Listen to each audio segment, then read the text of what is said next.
99% of people are not willing to do what it takes to make their dreams come true. The Marines have a saying, everybody wants to go to heaven, but nobody wants to die. The center of bringing any dream into fruition is self-discipline. You know, something as simple as food and eating. It's not about your body as much as it is about your mind. It's getting command of your mind to be able to choose actions that are in your own best interest. Every day we are choosing that's not in our own best interest. So if the world is attacking you and the world wants to fight you and the world's trying to hold you down, so you're gonna kick yourself in the balls?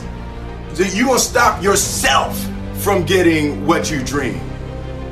And I think the word discipline has kind of gotten a bad name. We think about it in terms of punishment. I'm not talking about discipline in that way. I'm talking about discipline in the sense that you forego immediate pleasure for the exchange of long-term self-respect. I believe that self-discipline is the definition of self-love. That when you say that you love yourself, that means that you have behavior towards yourself that is loving. Self-discipline is the center of all material success. You cannot win the war against the world if you can't win the war against your own mind.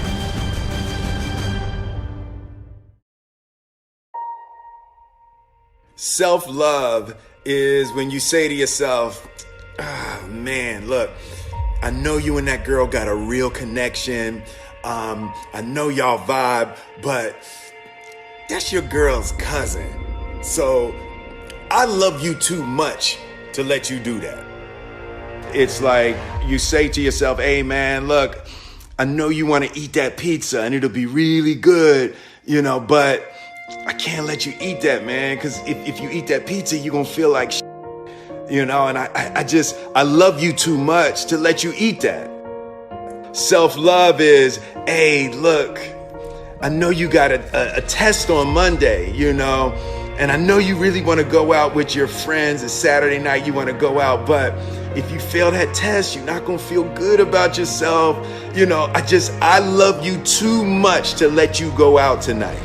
Self-discipline is self-love. If you want to be happy, you have to love yourself, which means you have to discipline your behavior. The road to sustained happiness is through disciplining your behavior. We tend to base our self-esteem on what other people think. And that's not really self-esteem. Self-esteem is supposed to be how we feel about ourselves. And I was just saying how dangerous it is to allow other people to determine how you're going to feel about you. And it's kind of like looking into a broken mirror. You're going to look in a broken mirror and then change your face to try to look good in this defiled, busted, broken mirror. And it just, other people's opinions is a really way to determine how we feel about ourselves.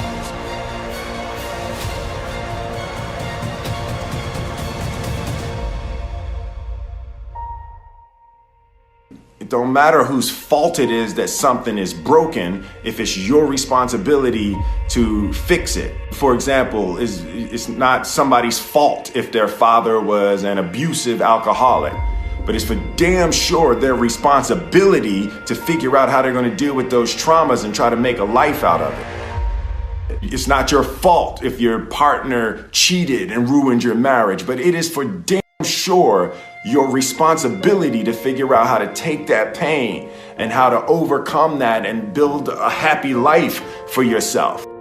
Fault and responsibility do not go together. It sucks, but they don't. When something is somebody's fault, We want them to suffer. We want them punished. We want them to pay. We want it to be their responsibility to fix it. But that's not how it works, especially when it's your heart. Your heart, your life, your happiness is your responsibility and your responsibility alone. As long as we're pointing the finger and stuck in whose fault something is, we're jammed and trapped into victim mode. When you're in victim mode, you are stuck in suffering. The road to power is in taking responsibility.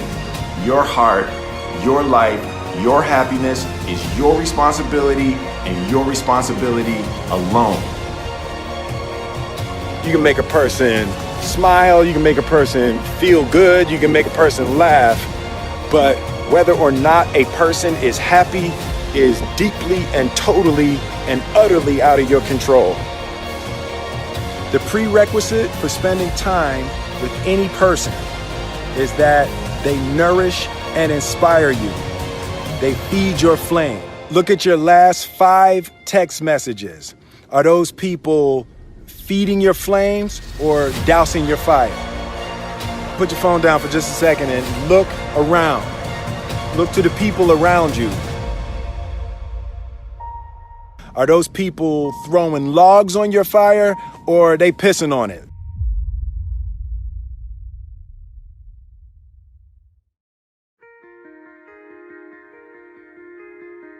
I want my life, I want my work, my family, I want it to mean something. And it's like, if you are not making someone else's life better, then you're wasting your time.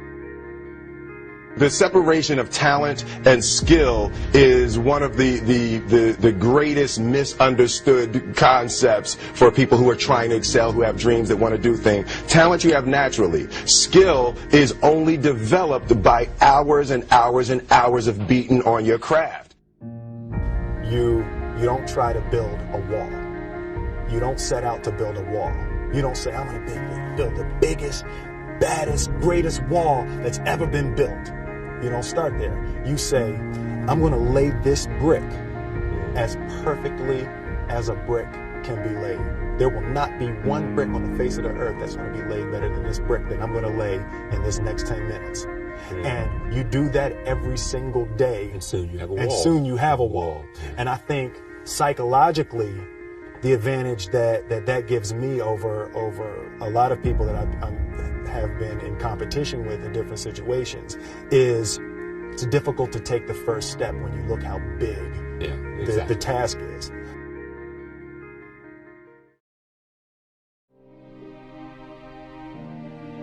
The definition of who I am is very clear to me, and it also redefines who I want to be, in that I know for a fact that I'm stronger than I thought I was.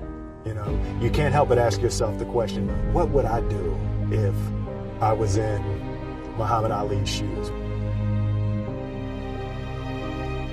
I'm motivated by fear. I hate being scared to do something. And I think what developed in my early days was the attitude that I started attacking things that I was scared of. Why were you scared in your bed the night before? What do you need that fear for? Just don't go. Why are you scared in your bed 16 hours before you jump?